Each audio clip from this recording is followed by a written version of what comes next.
Yeah, and one of the things I would say is, say that you looking at your current cash flow and you're saying, okay, well, I got X amount of expenses and I've got X amount of cash flow coming in and I've got this left over. And you can say, well, half of this I want to put into the envelope system or whatever you want to do. Because someone's asking, should the tithing be 10% of your earnings? Again, we're going to show you how you're going to increase your earnings, right? And then that's how people get to a point where they're not living on 100%. They're living on 90, then they're living on 80, then they're living on 70. You don't need to think about living on 10. Some people say, oh my God, I'll be, under the bridge. No, you don't need to worry about that. What you need to do is just know that you want to progressively move towards, that number of 10% over your lifetime, because imagine what you can do with the other part, like Brother Versace said. I mean, it's an amazing thing.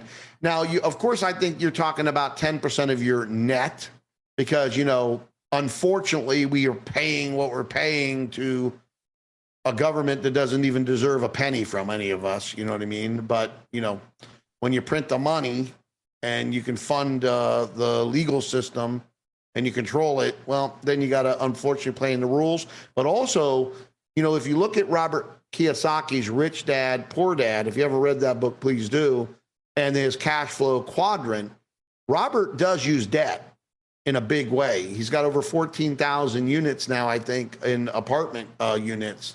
And he uses debt, and then he uses depreciation. He uses the tax laws, and the dude don't pay almost no taxes at all. Okay. Yeah. Let me comment here, Jimmie. About 20 years ago, when Donald Trump was just started The Apprentice show, before it had the notoriety that we know that it came later, it stayed one of the top 5 shows on that network for over a decade. And of course, they loved him then because they didn't want to have anything to do with politics. Right. But Robert and Donald did a audio tape series together. And that was a very powerful, where they talked about that series during that time. And it was added to his second edition of Cash Flow Quadrant. Robert came up with this wealth factor that he talked about. And in his opinion, that if the cash flow coming in exceeds the money going out 3 to 1, then you might as well declare yourself financially independent than you are. But I took it, as you have, Jimmie, a step further. And I want to be 3 to 5 to 1, and I want at least half of that to be residual. And now you're talking about a whole different ballgame. But another thing I want to address, and people will understand what I'm going to say now, how COL and Mastermind are so tied together at the hip, Jimmie. I want y'all to think that we're moving you down a road that is so different.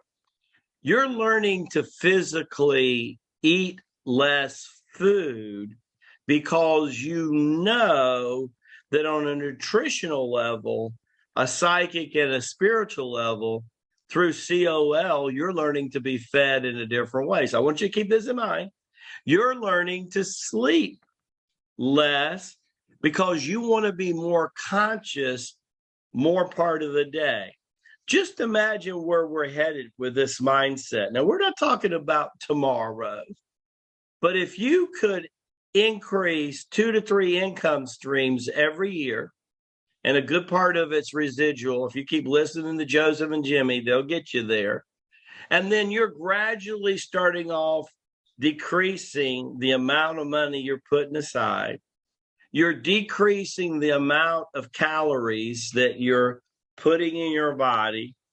You're decreasing all this vitality that is now bombarding your consciousness, because we're teaching you how to vibrate higher, because all these actions, by the way, including the envelopes, is all going to make you vibrate higher. Do you guys understand where we're taking you?